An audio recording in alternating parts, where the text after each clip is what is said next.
graça e a paz do Senhor Jesus para todos. Vamos estudar nossa lição de número 5, cujo título é Zorobabel recomeça a construção do templo. O texto áureo. Ao 24º dia do mês nono, no segundo ano de Dario, o rei da Síria, veio a palavra do Senhor pelo ministério do profeta Ageu, dizendo: Ponde, pois, eu vos rogo, desde o dia em que se fundou o templo do Senhor, ponde o vosso coração nestas coisas. A verdade prática, sob o poder de Deus, a igreja torna-se imbatível no cumprimento das tarefas que Cristo lhe entregou. A leitura bíblica em classe. Esdras, capítulo 5, versículo 1 e 2. Ageu, capítulo 1, versículo 1 e 12.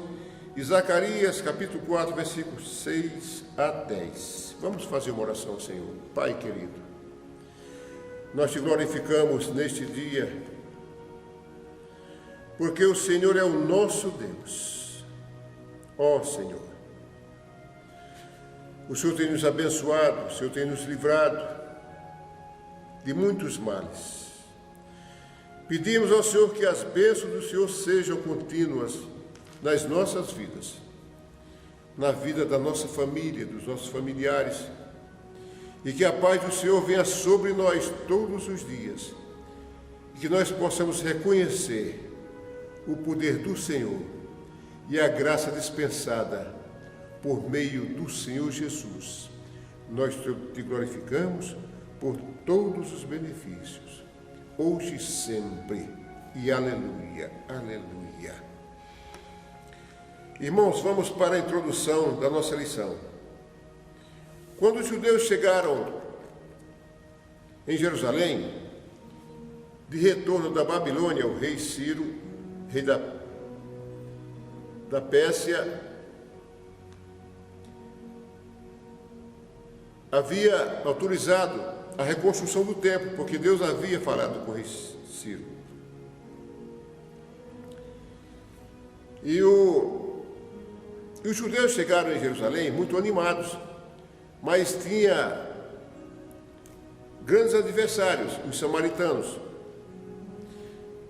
E eles, muito cautelosos, começaram a construção, e ali eles construíram o altar do Senhor para o holocausto, que era uma prática judaica, e colocaram a fundação do templo. E os samaritanos chegaram e perguntaram que obra era aquela.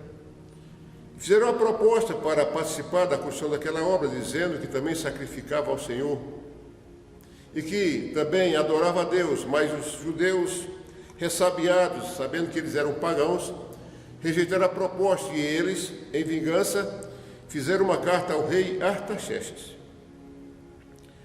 solicitando a paralisação da obra, justificando que a reconstrução de Jerusalém seria um perigo para as nações circunvizinhas e também para o rei da Pérsia. E o rei Artaxerxes, inadvertidamente, não conhecia bem a situação. Ele autorizou a paralisação daquela obra e passou 15 anos parado.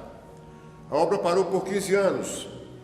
E Deus observou que os judeus ficaram desanimados e cada um foi para suas casas, cuidar dos seus negócios, e deixaram a obra de Deus parada. E Deus enviou o profeta. O primeiro foi o profeta Ageu. No versículo 1, no capítulo 1, versículo 1 ao versículo 4, está assim escrito: No ano segundo do rei Dario, no 6º mês, no primeiro dia do mês, veio a palavra do Senhor pelo ministério do profeta Ageu a Zorobabel, filho de Sealtiel, o príncipe de Judá, e a Josué, filho de Josadaque, o sumo sacerdote, dizendo: Assim fala o Senhor dos exércitos, dizendo: Este povo diz, não veio ainda o tempo em que a casa do Senhor deve ser edificada. Então os judeus justificaram isso, diante da pressão dos samaritanos e a ordem do rei Artaxerxes, eles pararam a obra e falaram: não é tempo. Bora esperar o tempo de Deus. Mas já era o tempo de Deus, porque Deus havia dado ordem ao rei Ciro, e Ciro autorizou a construção do templo, mas os judeus fracassaram. O versículo 3 diz assim: veio, pois, a palavra do Senhor pelo ministério do profeta Ageu, dizendo: é para vós tempo de habitardes nas vossas casas estucadas, e esta casa, que é a casa de Deus, há de ficar deserta? E Deus fez essa pergunta aos judeus. E os judeus passaram a pensar. Disse: agora chegou a ordem de Deus. E nós precisamos reconstruir este templo. Foi preciso Deus enviar os profetas para animar aos líderes judeus a reconstrução do templo, que é o lugar de adoração, onde as pessoas se reuniam para falar ao Senhor. E Deus se manifestava no meio do seu povo. E Deus queria falar com os judeus. Assim como Deus quer falar com você, Deus quer falar comigo. Deus quer falar com a nossa família. Pois bem, e os profetas chegaram de surpresa. Não foi enviado por ninguém, nem por rei, nem por outra pessoa. Eles chegaram de surpresa e falaram. Aqueles dois líderes e também o povo judeu. E eles ficaram impactados com essa chegada dos profetas e com o que Deus falara ao seu povo. E Zorobabel era um líder político de destaque, mas estava com suas forças insuficientes para modificar aquela situação imposta pelos inimigos, que eu já citei. E recebeu essa maravilhosa mensagem de Deus, através do profeta Zacarias. E a mensagem do profeta Zacarias foi essa. Deus falou ao profeta Zacarias, numa revelação, a quinta visão, o castiçal de ouro, que está no capítulo 4, versículo 1 a versículo 6. Assim está escrito: e tomou o anjo que falara comigo, com Zacarias, e me despertou como a um homem que é despertado do seu sono, e me disse: que vês? E eu disse: olho, e eis um castiçal todo de ouro, e um vaso de azeite no cimo com suas lâmpadas, com suas 7 lâmpadas, e cada lâmpada posta no cimo tinha 7 canudos, e por cima dele 2 oliveiras, uma direita do vaso de azeite e outra à esquerda. E falei e disse ao anjo que falava comigo, dizendo: Senhor meu, o que é isto? Então respondeu o anjo que falava comigo e me disse: não sabes tu o que é isto? E eu disse: não, Senhor meu. E respondeu e me falou, dizendo: esta é a palavra do Senhor a Zorobabel, dizendo: não por força, nem por violência, mas pelo meu Espírito, diz o Senhor dos Exércitos. Irmãos, o castiçal de ouro é uma peça, um mobiliário, é uma das 3 peças, o mobiliário, que ficava no lugar santo.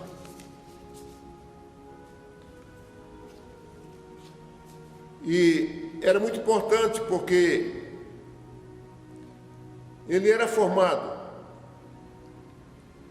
por uma peça única de ouro e tinha uma coluna central que distribuía 3 braços para a direita e 3 braços para a esquerda, formando 7 pontos para a luz. E esses braços tinham perfurações, tipo um caninho, um duto. E esses canos eram interligados e recebiam o azeite.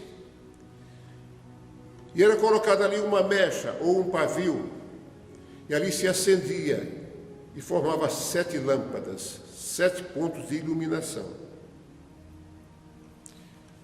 E o ouro simboliza a perfeição de Deus, a nobreza e também a realeza.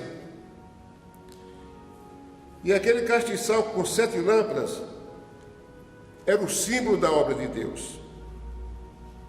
Então nós podemos refletir que aquele castiçal apontava para os tempos de hoje, para a igreja do Senhor, de ouro, perfeito, de grande valor, cuja sustentação era uma coluna. E aqui eu trago uma interpretação minha, assim, que ao organizar esse estudo, me veio à minha memória, que essa coluna é a sustentação de Deus para as 7 lâmpadas. E as lâmpadas simbolizam a igreja de hoje. O Senhor Jesus Cristo disse que a igreja é a luz do mundo. E a lâmpada, ela gera luz, ela ilumina. Você observe que se você chegar numa casa e a casa estiver escura, mas você acender a lâmpada, tocar no interruptor, vem a luz e dissipa-se as trevas. As trevas desaparecem. Assim é a função da igreja, é levar a palavra de salvação para as pessoas, para que elas sejam iluminadas, a mente iluminada, e possam receber o Espírito Santo de Deus, para que haja modificação na sua vida, no comportamento, nos procedimentos. Irmãos, e o azeite que era colocado para alimentar aquela lâmpada simboliza o Espírito Santo de Deus.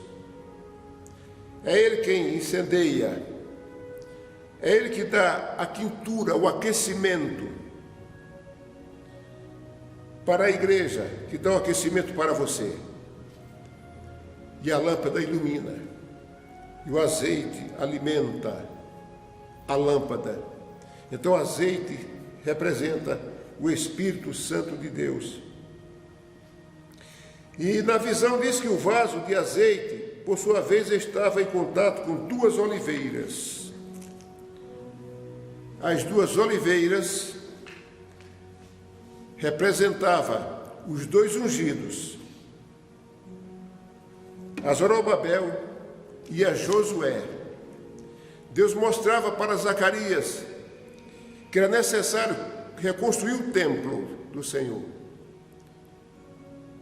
E os representantes daquela construção eram exatamente as 2 oliveiras, os 2 ungidos do Senhor, que Deus preparou e fortaleceu para a reconstrução do templo. Vamos falar sobre Josué. Era o sumo sacerdote e líder espiritual do povo. Recebeu também uma mensagem pessoal. Observamos na lição passada que ele estava com suas vestes sujas. Ele estava sem autoridade espiritual. Por isso que ele e o Zorobabel fracassaram. Eles não tiveram como buscar a Deus. Eles estavam com insuficiência espiritual para buscar a Deus. E ali eles fracassaram e desistiram. Mas a mensagem de Deus para ele foi de perdão e de restauração. Portanto, se tem alguém com as vestes sujas, com a mente contaminada, achando que para ele não tem mais jeito, saiba que Deus é o Deus que perdoa, é o Deus do perdão. Ele limpa as nossas vestes. Ele limpou as minhas vestes, continua limpando as minhas vestes, as suas vestes, para que nós possamos ser luz, para que nós possamos brilhar, levar uma palavra de salvação e uma palavra de sustentação eterna. Então a palavra de Deus para Josué foi de perdão e de restauração. Deus lhe disse que havia feito passar dele toda a iniquidade. Deus passou a régua, limpou a iniquidade daquele homem. Assim como o Senhor Jesus Cristo apagou a iniquidade daquele ladrão na cruz do Calvário. Veja que exemplo maravilhoso. Foi a conversão mais rápida que eu vi na minha vida. E um perdão instantâneo. Assim Deus fez também com esse profeta. Por isso que nós não podemos culpar quando vemos alguém que era tal, tinha uma vida desmantelada, cheia de pecado, cheia de defeito. De repente ele se conserta e nós apontamos, olha quem era ele, e agora só quer ser o santo. Mas sim, mas Deus passa a régua mesmo, Deus limpa as vestes da pessoa, limpa a consciência da pessoa e prepara para a vida eterna. Deus é assim. O Senhor Jesus Cristo veio para os pecadores, não veio para os sãos. Quem é são já está são. Mas os pecadores, ele perdoa os pecados. E aí, Deus ordenou que Josué fosse vestido de vestes novas. Maravilha, olha. Zacarias 3. Zacarias 3, versículo 1 ao versículo 7. Veja que maravilha. E me mostrou o sumo sacerdote Josué, o qual estava diante do anjo do Senhor, e Satanás estava à sua mão direita para lhe opor. Então tem um tal de Satanás aí, que fica acusando as pessoas, que fica soprando no ouvido das pessoas, colocando irmão contra irmão, pai contra pai, pai contra filho, filho contra pai, primo contra primo, família contra família, arrumando confusão na terra. Então existe esse negócio, conforme a Bíblia, tem um adversário que fica perturbando. Mas o Senhor disse a Satanás, Deus disse a Satanás, o Senhor te repreende, ó Satanás. Sim, o Senhor que escolheu Jerusalém te repreende. Não é este um tição tirado do fogo? Ora, Josué, vestido de vestes sujas, estava diante do anjo. Então, falando, ordenou aos que estavam diante dele, dizendo, tirai-lhe estas vestes sujas. E ele lhe disse, eis que tenho feito com que passe de ti a tua iniquidade, e te vestirei de vestes novas. E disse eu, ponham-lhe uma mirra limpa sobre a sua cabeça. Livramento, coisa boa. Tudo gratuitamente, pela bondade de Deus. E puseram uma mirra limpa sobre a cabeça e o vestiram de vestes. E o anjo do Senhor estava ali, contemplando, hein? E o anjo do Senhor protestou a Josué, dizendo, assim diz o Senhor dos Exércitos, Josué, se andares nos meus caminhos, preste atenção, se andares, e se observares as minhas ordenanças, também tu julgarás a minha casa e também guardarás os meus atos, e te darei lugar entre os que estão aqui. É necessário que nós tomemos uma posição diante de Deus, a exemplo desse sacerdote que estava com as vestes sujas e Deus limpou as suas vestes. O povo também recebeu a mensagem de Deus. Não somente Zorobabel e Josué, o sacerdote, receberam a mensagem, mas o povo que estava ali, relacionado com esses homens, receberam a mensagem de Deus. O profeta Ageu mostrou ao povo que os prejuízos materiais que haviam sofrido eram consequência da omissão frente ao dever que tinha com a casa do Senhor. Deus fez eles perceberem que eles começaram a perder, tomar prejuízos materiais. E que isto decorreu da negligência deles, porque Deus deu uma ordem. Quando Deus dá uma ordem para um povo, é preciso que seja cumprido, porque Deus mandou. E se o homem relaxar, pode levar aquele puxavante de orelha de Deus, a correção, a disciplina. A Bíblia diz que Deus disciplina aquele que ama, mas é verdade. O pai disciplina o filho porque ama, se não amasse, não disciplinaria o filho. E o povo ficou ali atento à voz do profeta Ageu, sabendo que havia, de fato, trazido prejuízo para a construção da obra do Senhor. E o subtópico 2 diz o resultado das mensagens dos profetas. Assim, os dois líderes criaram coragem. O resultado da mensagem dos profetas: motivar aqueles homens a tomar frente e a reconstruir o templo do Senhor. Eles criaram coragem, o povo também criou coragem junto. Foi renovado pelo impacto da mensagem. Então Zorobabel ordenou que todos imediatamente voltassem à construção da casa de Deus. Deus fala com o seu povo. Deus falou com aqueles homens. E replicando para os nossos dias, Deus também fala conosco. Deus usa pessoas para falar com a gente.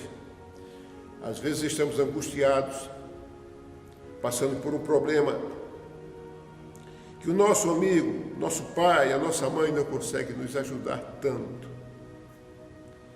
E de repente Deus usa alguém com a palavra de encorajamento e a gente cria forças para resolver aquele problema. E outras vezes Deus manda as providências no tempo certo. Nós temos a mania de ficarmos agoniados, esperando que as coisas aconteçam amanhã. Mas bom é saber confiar em Deus, sabe? Confiar no Senhor porque Ele existe, desde os tempos de antigamente. Aliás, antes dos tempos de antigamente. Deus, Ele é o princípio de todas as coisas. E Ele tem acompanhado o acontecimento de todos os fatos. Desde a criação de Adão até o tempo de hoje. Pois bem, aquelas pessoas criaram coragem. E quando os inimigos vieram a eles, perguntando quem havia dado ordem para edificar a casa, responderam que a ordem havia sido dada pelo próprio rei Ciro. Eles falaram: não, rapaz, a ordem foi dada pelo rei Ciro. Artaxerxes não sabia muito da história não, mas se confirmou no rei Dario. Rei Dario sim, estava ligado no tema, no assunto, na obediência a Deus. Mas eles falaram: a ordem inicial foi dada pelo rei Ciro, e agora? Aí se puseram. Sabe, quando o inimigo vem, a gente tem que administrar bem e manter a segurança para que o inimigo possa respeitar a gente. O inimigo pode ser um adversário comum. A gente precisa saber se colocar diante do adversário. Os olhos do Senhor estavam sobre o seu povo naquele momento e sobre a reconstrução do templo. E os inimigos não puderam impedir mais a obra do Senhor. E a obra começou a ser reconstruída. E Deus alegrou-se com a ação do povo judeu, fazendo a sua casa, reconstruindo a sua casa, porque era a promessa do Senhor. Subtópico 3. O impulso espiritual dado pelos profetas continuou dominando os construtores até a conclusão da construção. Os profetas ficaram ali apoiando os construtores, com apoio moral, com apoio espiritual, e sempre dizendo que Deus havia dado a ordem, porque a eles fora revelado, e que vieram por mandado de Deus para Jerusalém, para otimizar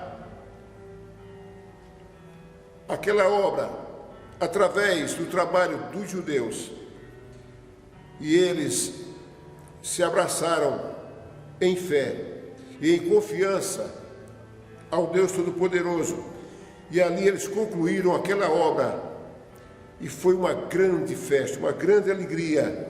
E com certeza Deus alegrou-se com o trabalho dos judeus.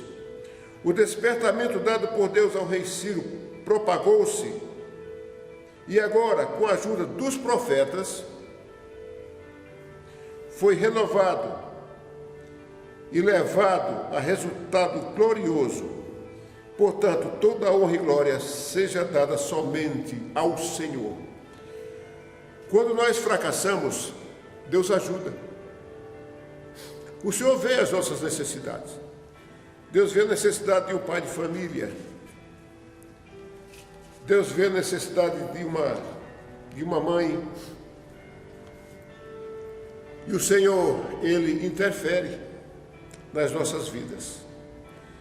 Assim como interferiu na reconstrução do templo de Jerusalém, quando os judeus fracassaram, o Senhor mandou os seus profetas encorajar aqueles homens moralmente e espiritualmente, e eles confiaram na fortaleza do Senhor.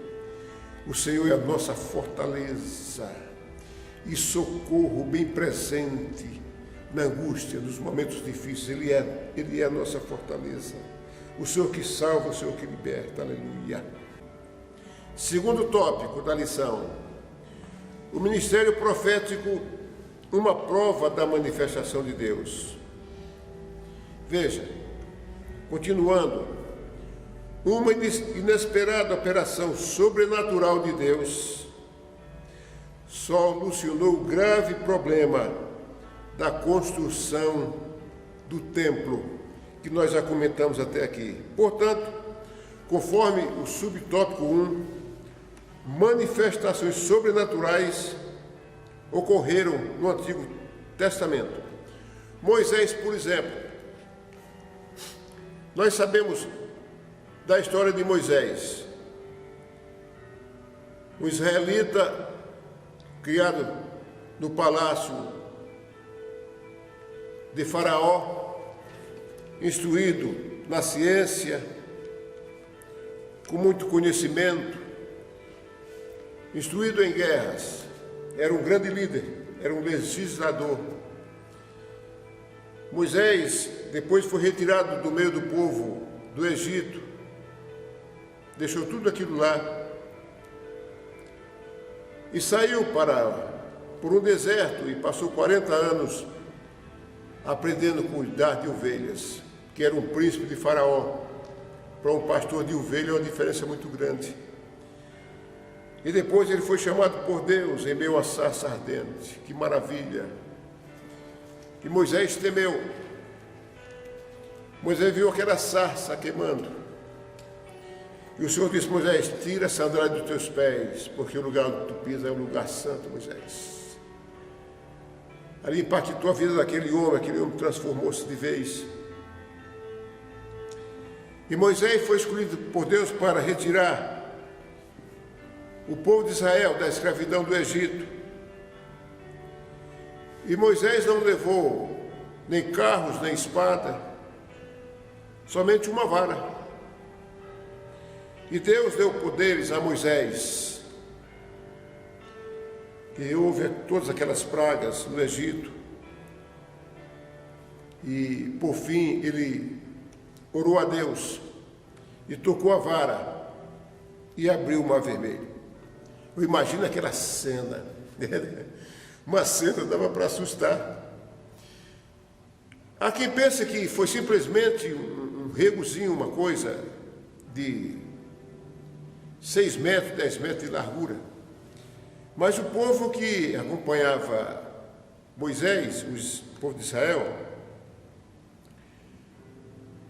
eu presumo que entre homens e mulheres e crianças tivessem umas 3.000 pessoas, 4.000 pessoas. E para passar 4.000 pessoas em uma vala, em um mar aberto, não podia ser 6, 7, 10 metros de largura, deveria ser muito mais. E Deus deu ordem àquelas águas, e as águas se separaram. Eu sei que as águas obedecem à voz de Deus, o vento obedece à voz de Deus, e foi uma coisa muito maravilhosa. Foi o maior evento do Antigo Testamento, porque o maior evento de toda a existência foi a vinda do Senhor Jesus, que ele estabeleceu uma nova aliança para salvar a todo aquele que está cativo. E outra grande experiência, outro grande fenômeno sobrenatural foi na vida de Elias. Em 1 Reis 17:1 está assim escrito: Elias estava naquela região do rei Acabe, cuja mulher era a tal de Jezabel. E o capítulo 17 de 1 Reis, aliás, 1 Reis, capítulo 17, versículo 1, está assim escrito: então Elias, o tisbita, dos moradores de Gileade, disse a Acabe. Moisés estava por lá naquela região do rei Acabe. Vive o Senhor, Deus de Israel, perante cuja face nestes anos, ó rei Acabe, nem orvalho, nem chuva haverá, senão segundo a minha palavra. Essa foi a palavra do profeta Elias para o rei Acabe. E aí parou a chuva, secou-se. Nem orvalho, nem chuva, nem nada. E as fontes se secaram. E ali grandes prejuízos, animais morrendo de sede e fome naquela região de Samaria. E o profeta Elias ausentou-se da presença do rei Acabe. E Deus disse: olha, Elias, é tempo de voltar lá para o rei Acabe. Porque Deus precisava fazer. Era necessário que Deus fizesse alguma coisa sobrenatural no meio daquele povo rebelde, que o povo de Israel deu as costas para Deus, tornou-se um povo pagão, povo idólatra. Passaram a adorar a outros deuses, aos Baalins. E conforme 1 Reis 18, capítulo 18, versículos 17 e 19, vamos ver o que está escrito.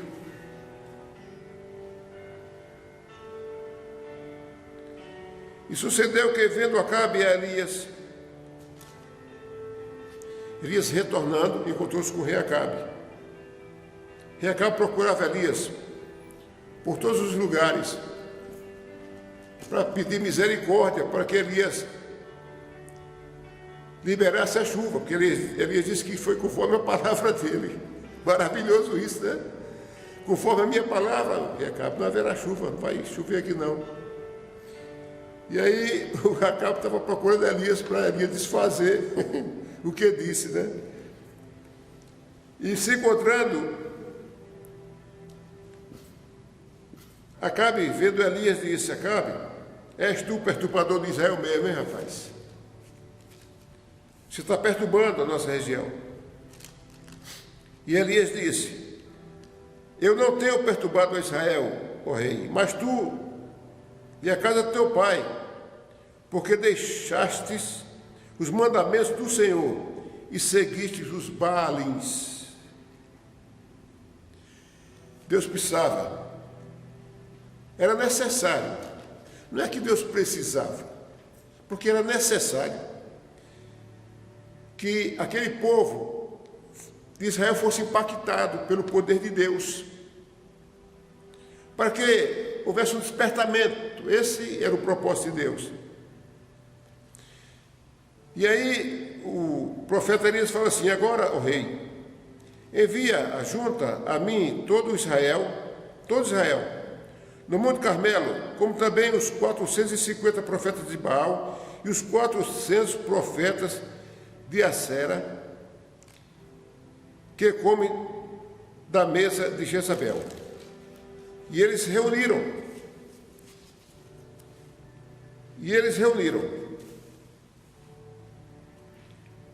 Eles se reuniram no Monte Carmelo, povo de Israel, e sabendo que Elias era um profeta de Deus. E ali o rei, contemplando tudo aquilo, e o povo de Israel também, o profeta Elias disse: olha, faz 2 altares, um para Baal e outro para Deus. Vamos fazer 2 altares. Mata 2 novilhos, esquarteja, põe lá, e você oferece ao seu Deus e clama a Ele para que Ele venha fazer alguma coisa a favor de vocês ou consumir esse holocausto. E eles fizeram e clamaram de manhã até meio-dia, e se cortavam, e saía sangue, pulava em cima do altar, e nada. E o profeta Elias disse: olha, quem sabe, ele está dormindo, chama mais. Acorda o homem, quem sabe ele vai fazer uma viagem, está descansando, ou tem alguma coisa para fazer. Aí Elias exagerou, né? Elias disse: agora, como não resolveu, faz assim. Eu vou restaurar este altar. O altar de Deus estava danificado. Elias consertou, fez o conserto. Deus quer conserto com você. E aí, colocou ali o bezerro, colocou a lenha, 12 pedras, simbolizando as 12 tribos de Israel. E fez uma vala ao redor e despeja água aqui, muita água, uma vez, duas, três vezes, até que encheu aquela vala d'água. E o rei Elias clamou ao Senhor, para que o Senhor se fizesse presente, para que Israel fosse impactado pela sua presença. E ali veio o fogo do céu, consumiu a madeira, consumiu o bezerro, consumiu as pedras, consumiu o pó e ainda bebeu a água. A Bíblia diz que lambeu a água, né? Eu estou falando bebeu a água, para a gente dar uma gravadinha, né? Lambeu a água, e eles reconheceram e disseram: só o Senhor é Deus, só o Senhor é Deus, só o Senhor é Deus. Que maravilha, né?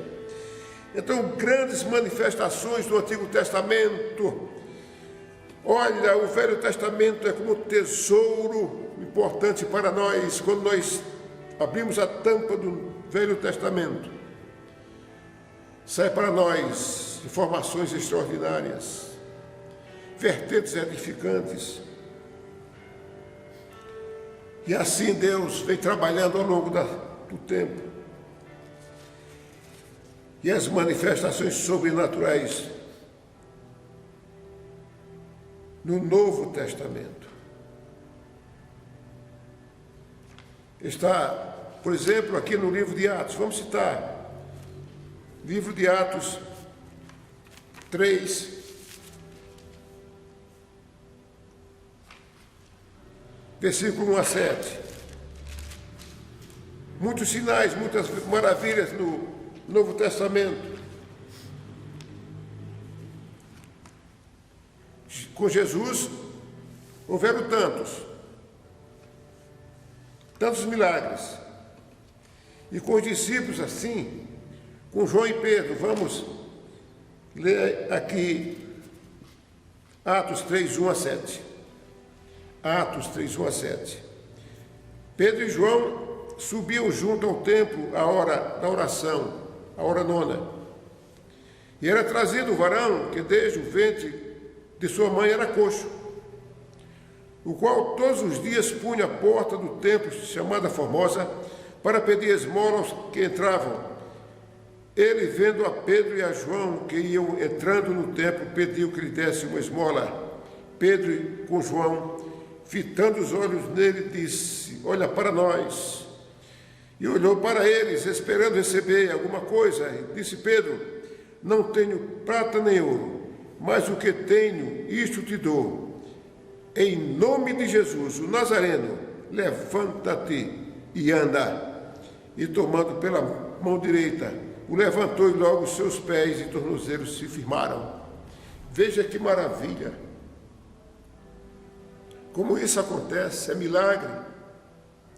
Nós não podemos explicar um milagre, porque o poder de Deus é capaz de modificar ou transformar todas as coisas. Ele, quando foi formar o homem, a Bíblia diz: eu creio de todo o coração, de toda a minha alma e de toda a minha inteligência, que Deus formou o homem do barro e soprou. Do inorgânico ele transformou no orgânico. E mais, deu fôlego de vida e deu espírito. E foi uma transformação extraordinária. Ele pode fazer isso. Portanto, nós devemos servir aquele que tudo pode transformar. Isso aqui é um dos exemplos das maravilhas ocorridas no Novo Testamento, as manifestações sobrenaturais de Deus no Novo Testamento. O ministério de profeta à luz da Bíblia. O profeta exerce a função ministerial determinada por Deus.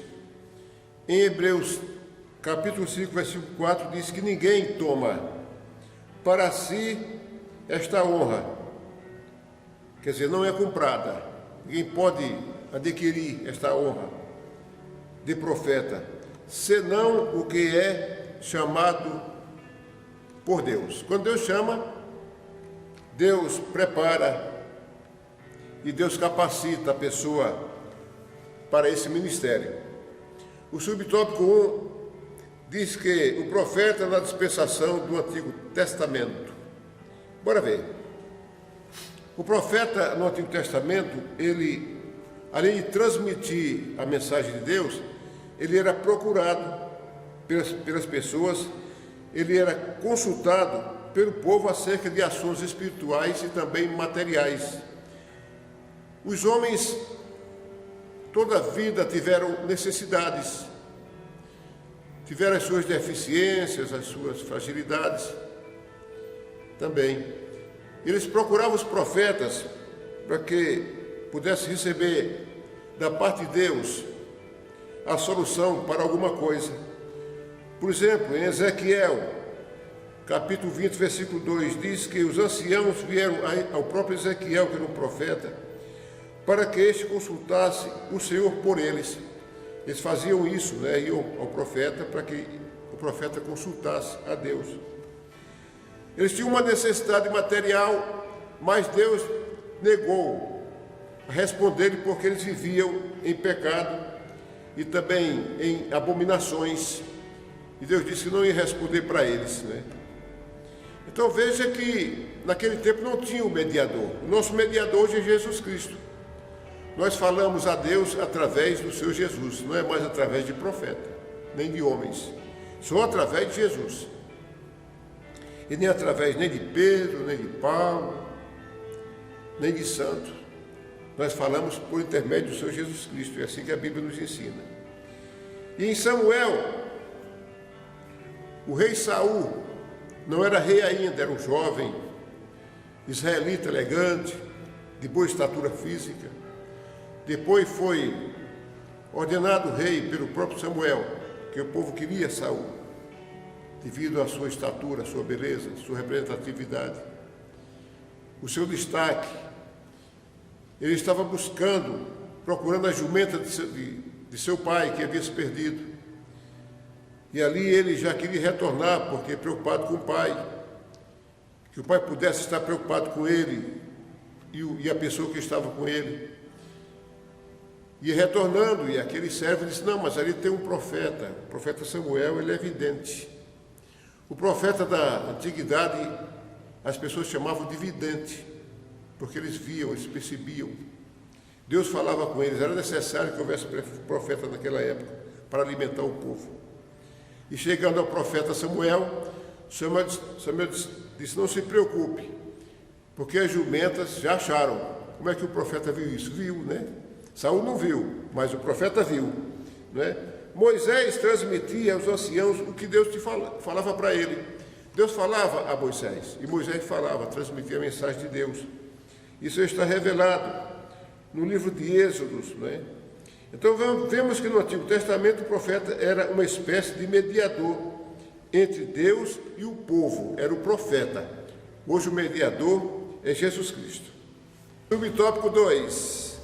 O profeta na dispensação do Novo Testamento. Entre os dons espirituais constantes, em 1 Coríntios, capítulo 12, está o dom profético, o dom de profetizar. É um dom importante, os dons espirituais servem para edificação da igreja, com muita responsabilidade, e com zelo, usando esses dons espirituais, a igreja do Senhor é edificada. E aqui o comentarista diz que ter alguém o dom de profecia não significa que seja profeta. A Bíblia diz que a lei e os profetas duraram até João. Pois bem, os profetas de hoje, o dom de profecia é diferente daquele modelo de profeta. O profeta Ezequiel, o profeta Jeremias, o profeta Samuel e outros profetas. Quer dizer, esse padrão, esse formato de profeta que Deus preparou para se comunicar com o povo na antiguidade é diferente de hoje. E diz que o termo profeta designa quem tem o ministério de profeta. Na verdade, o ministério de profeta já encerrou. Encerrou em João. Não existe mais ministério de profeta. Mas fizeram uma adaptação de profeta para aquele que anuncia a palavra do Senhor. E o comentarista diz que esse ministério de profeta é o ministério da palavra, quer dizer, uma adaptação. É razoável essa adaptação. As pessoas falam, não o profeta, ou seja, aquele que anuncia a palavra, aquele que ensina, eles chamam de profeta, mas na verdade é um orientador ou um pregador da palavra de Deus, e eles chamam de profeta, mas assim é razoável a gente permitir, mas na verdade o ministério de profeta encerrou-se em João, lá no Antigo Testamento. Pois bem, então nós precisamos estar atentos aos dons espirituais. É preciso usar os dons espirituais com muito cuidado, não é? Nós precisamos estar atentos para, quando ensinarmos com muita dedicação, para não trazer equívoco à mente das pessoas, e nem também usar o dom de profecia, porque Deus usa o dom de pessoas com o dom de profecia para falar às pessoas. Mas nós precisamos saber que três falam. Deus fala, o homem fala, o adversário fala. Tem gente falando aí dizendo que Deus falou, e Deus não falou. Quando Deus não fala, Deus não assume. Não se cumpre porque Deus não falou. Deus não vai cumprir alguma coisa porque eu disse que Deus vai fazer. Não, eu não mando em Deus. Deus manda em mim. É o contrário. Então, nós precisamos ter o cuidado e o zelo para não ensinar de forma equivocada as pessoas que estão chegando ao Evangelho. Pessoas que ainda estão tomando aquele leite inicial. Estão se alimentando de certa forma cuidadosa.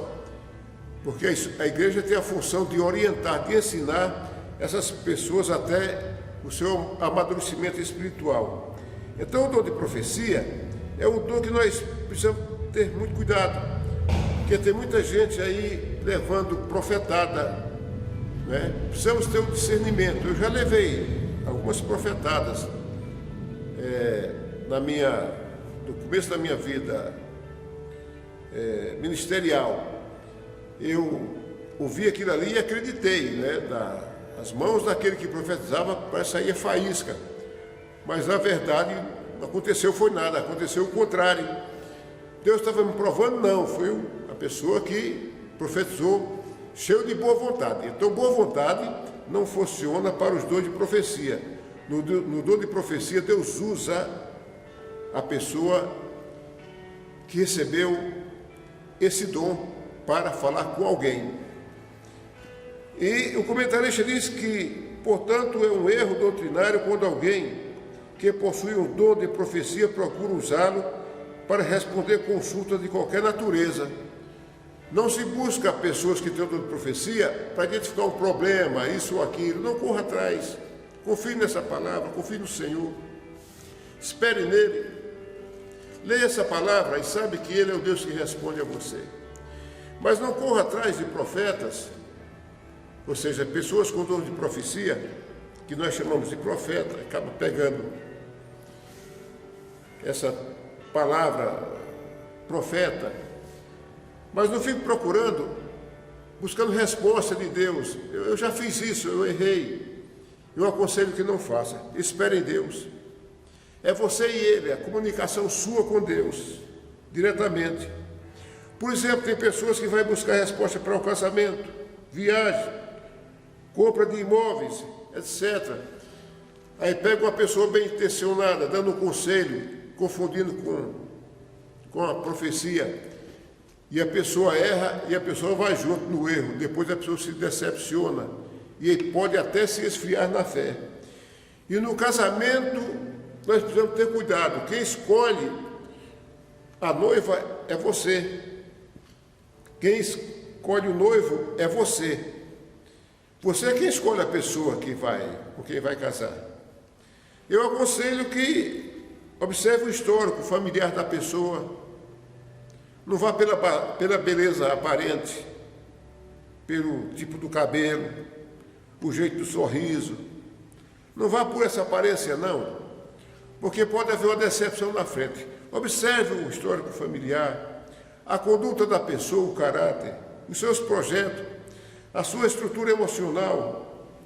Porque tem gente que chega assim com certo equilíbrio, né, o tempo inteiro, que a gente confunde e acha que a pessoa é muito equilibrada emocionalmente e às vezes a pessoa é psicopata. Acontece. Nós precisamos estar atentos, porque o casamento é um investimento para a vida inteira. No altar diz que a gente só se separa com a morte, então é para a vida inteira. Não podemos fazer um casamento porque uma pessoa despreparada, que tem o dom de profecia, acostumou-se a profetizar e disse que Deus separou aquela pessoa para você. Você vai, sem analisar nada, entra numa fria, num poço difícil de sair, e aí vem o arrependimento e talvez um sentimento de culpar a Deus por uma coisa que Deus não tem culpa. Então, o dom de profecia é para ser usado com muita responsabilidade e somente quando Deus fala. Não podemos usar esse dom para bem intencionado falar outra pessoa, confundindo a pessoa com a voz de Deus, achando que Deus falou quando Deus não falou. Precisamos estar atentos, que o adversário é astuto e pode pegar uma pessoa que tem esse dom e o adversário fala através dessa pessoa e a pessoa recebe a mensagem achando que é de Deus. Então é melhor observarmos essa palavra aqui.